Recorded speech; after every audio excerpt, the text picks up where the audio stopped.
Pookode veterinary കോളേജിൽ മരണപ്പെട്ട സിദ്ധാർത്ഥൻ നേരിട്ടത് ക്രൂരമർദ്ദനമെന്ന റിമാൻഡ് റിപ്പോർട്ട്. ഹോസ്റ്റലിലെ അലിഖിത നിയമം അനുസരിച്ച് പെൺകുട്ടിയുടെ പരാതി ഒത്തുതീർപ്പാക്കാൻ നാട്ടിലേക്ക് മടങ്ങിയ സിദ്ധാർത്ഥനെ തിരികെ വിളിച്ചു വരുത്തി. തിരികെ ഹോസ്റ്റലിലെത്തിയ സിദ്ധാർത്ഥനെ പ്രതികൾ ക്രൂരമായി മർദ്ദിച്ചുവെന്ന് റിമാൻഡ് റിപ്പോർട്ടിൽ പറയുന്നു.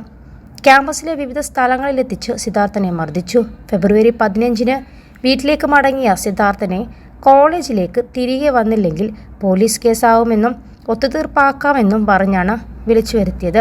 ഫെബ്രുവരി 16 സിദ്ധാർത്ഥൻ തിരികെ കോളേജിലെത്തി. എന്നാൽ ഹോസ്റ്റലിൽ നിന്നും എങ്ങോട്ട് പോകാൻ അനുവദിക്കാതെ പ്രതികൾ സിദ്ധാർത്ഥനെ തടഞ്ഞുവെച്ചു. രാത്രിയാണ് പ്രതികൾ സിദ്ധാർത്ഥനെ മർദ്ദിക്കാൻ ആരംഭിച്ചത്. ക്യാമ്പസിലെ വിവിധ സ്ഥലങ്ങളിലെത്തിച്ച് മർദ്ദിച്ചു. തുടർന്ന് ഹോസ്റ്റലിലെത്തിച്ചും സിദ്ധാർത്ഥനെ ക്രൂരമായി മർദ്ദിച്ചുവെന്നും റിമാൻഡ് റിപ്പോർട്ടിൽ പറയുന്നു. സിദ്ധാർത്ഥന്റെ മരണത്തിന് ഉത്തരവാദികളായവർക്കെതിരെ കൊലക്കുറ്റം ചുമത്തണമെന്ന് പിതാവ് ജയപ്രകാശ് ആവശ്യപ്പെട്ടു. മുഴുവൻ പ്രതികളും പിടിയിലായെങ്കിലും നിലവിൽ ചുമത്തിയിരിക്കുന്നത് ദുർബല വകുപ്പുകളാണെന്നും കുടുംബം ആരോപിക്കുന്നു. മകന്റെ മരണത്തിൽ നിയമ പോരാട്ടം തുടരാൻ തന്നെയാണ് കുടുംബത്തിന്റെ തീരുമാനം.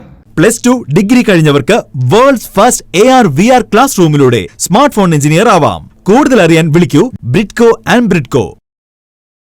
റാഗിങ്ങിനെതിരായ ദുർബല വകുപ്പുകൾ ചുമത്തി പ്രതികൾക്ക് രക്ഷപ്പെടാൻ അവസരം ഒരുക്കരുതെന്നും സിദ്ധാർത്ഥന്റെ പിതാവ് ആവശ്യപ്പെട്ടു.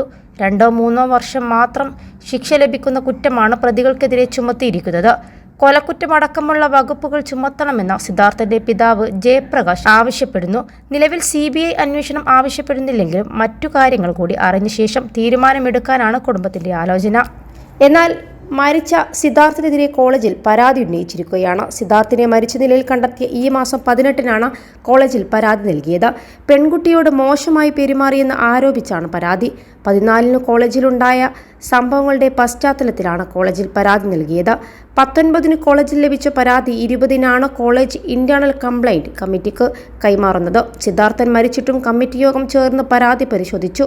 ആരോപണ വിധേയൻ മരിച്ചതിനാൽ നോട്ടീസ് നൽകാൻ സാധിച്ചില്ലെന്നാണ് ICCയുടെ ഇൻക്വയറി റിപ്പോർട്ടിൽ പറയുന്നത്.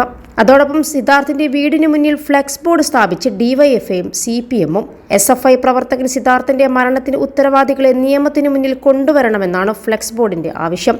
സിദ്ധാർത്ഥിന്റെ മരണത്തിൽ കോളേജ് യൂണിയൻ പ്രസിഡന്റ് അടക്കമുള്ള SFI പ്രവർത്തകരാണെന്ന് പോലീസ് പിടിയിലായത്.